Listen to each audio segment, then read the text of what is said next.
ఎన్నికల ముందు అనేక హామీలు ఇచ్చి ఏఐటీయూసీ, ఐఎన్టీయూసీ కాంగ్రెస్ ప్రభుత్వం పదవి రాగానే ప్రజలను, సింగరేణి కార్మికులను పక్కన పెట్టిందని తెలంగాణ బొగ్గు గని కార్మికుల సంఘం అధ్యక్షులు మిర్యాల రాజిరెడ్డి అన్నారు.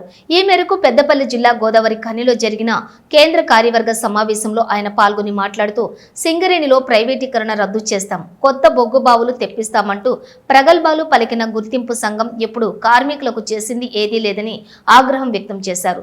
సింగరేణి బొగ్గు బ్లాక్ వేలంలో పాల్గొనకుండా సింగరేణికి కేటాయించాలని ఆయన డిమాండ్ చేశారు. గుర్తింపు ప్రాతినిధ్య సంఘాలుగా గెలిచినటువంటి ఏఐటీయూసీ, ఐఎన్టీయూసీ కార్మికుల విషయంలో ద్వంద్వ వైఖరి పాటిస్తున్నాయని అన్నారు. అంతేకాకుండా ఈ యూనియన్లను సింగరేణి యాజమాన్యంతో కుమ్మక్కై ఫ్రీ మాస్టర్లు, పైరవీలకే పరిమితమయ్యాయని ఎద్దేవా చేశారు. కార్మిక కుటుంబాలకు కనీసం సూపర్ స్పెషాలిటీ వైద్యం, స్వచ్ఛమైన త్రాగునీరు అందటం లేదన్నారు. ప్రధానంగా అనారోగ్య బారిన పడిన కార్మిక కుటుంబాలకు వైద్యులు లేని ఆసుపత్రులకు రిఫర్ చేయడం సిగ్గుచేటన్నారు. బీఆర్ఎస్ పార్టీ తెలంగాణ బొగ్గు గని కార్మిక సంఘం హయాంలోని సింగరేణి పరిశ్రమను కాపాడుకున్నామని పేర్కొన్నారు. సింగరేణి సంస్థకు రాష్ట్ర ప్రభుత్వం చెల్లించాల్సిన 36,000 కోట్లు వెంటనే చెల్లించాలన్నారు. కార్మికుల సమస్యలు పరిష్కరించేందుకు పలు తీర్మానాలు చేశామన్నారు.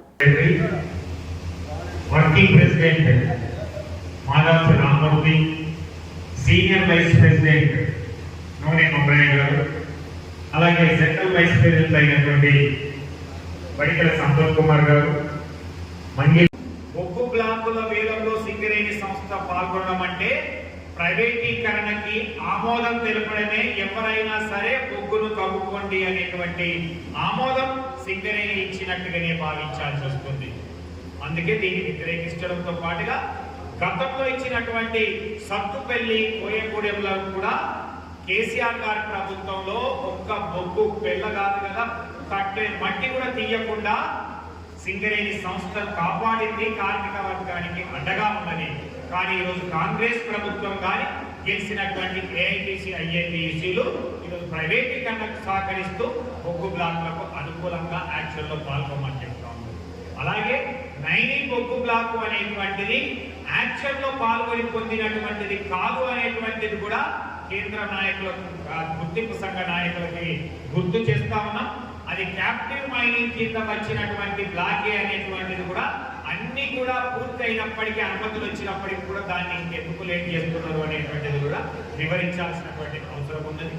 దీంతో పాటుగా ఈరోజు కార్మిక వర్గం ఎదుర్కొంటున్నటువంటి కనీసం వైద్య సౌకర్యాలు లేక చనిపోతున్నటువంటి సందర్భంలో సూపర్ స్పెషాలిటీ వైద్యం అని హామీ ఇచ్చి క్యాటలాగ్స్ ఓపెన్ చేస్తామని చెప్పి ఏ ఒక్కటి కూడా అమలు చేయలేనటువంటి విధానాన్ని కూడా ఎండగడుతూ ఈరోజు తీర్మానం చేయడం జరిగింది. దీంతో పాటుగా కార్మికుడికి కనీస అవసరమైనటువంటి మంచినీటిని కూడా ఇవ్వలేనటువంటి యాజమాన్యాన్ని అడగలేకపోతున్నాయి గుర్తింపు ప్రాతినిధ్య సంఘాలు అనేటువంటిది కూడా.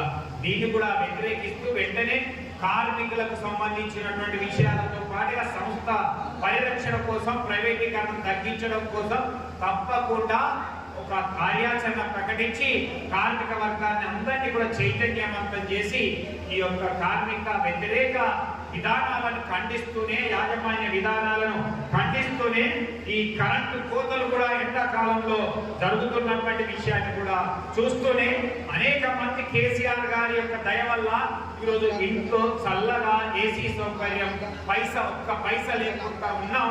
కానీ ఈరోజు కరెంటు కోతలు మొదలుపెట్టి ఇబ్బందులు గురి చేస్తున్నటువంటి విషయాన్ని కూడా ఈరోజు ఈ యొక్క కేంద్ర కమిటీలో తీర్మానం చేయడం జరిగింది అంటే